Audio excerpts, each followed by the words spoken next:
गुपित number 1.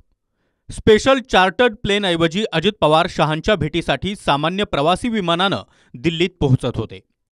Chartered फ्लाईटचा वापर VVIP करत असल्यानं सुरक्षेसाठी त्यांचं नाव रेकॉर्डवर असतात. मात्र नाव गुपित ठेवायचं असल्यामुळे अजित पवार कायम सामान्य विमानाने प्रवास करायचे. गुपित नंबर 2.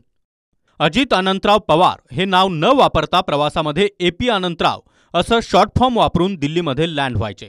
विशेष म्हणजे बोर्डिंग पास सुद्धा याच नावानं तयार व्हायचा. गुपित नंबर 3. लोकांनी ओळखू नये म्हणून अजित पवार तोंडावर मास्क, डोक्यावर टोपी आणि डोळ्यांवर चष्मा लावून मुंबई ते दिल्ली प्रवास करायचे. अजितदादांच्या दाव्यानुसार वेषांतर इतकं जबराट व्हायचं की बाजूचा प्रवासी सुद्धा अजित पवारांना ओळखायचा नाही. म्हणजे सहप्रवाशांना देखील अजितदादांचा मागमूस लागत नव्हता. गुपित नंबर 4. माहितीनुसार अजित पवार रात्री 12च्या दरम्यान मुंबईतून दिल्लीसाठी टेक ऑफ करायचे.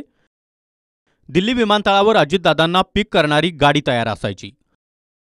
साधारण रात्री 2 नंतर अमित शहांसोबत मीटिंग व्हायची आणि पहाटे म्हणजे दिवस उजाडण्याआधी अजित पवार महाराष्ट्रामध्ये परतलेले असायचे.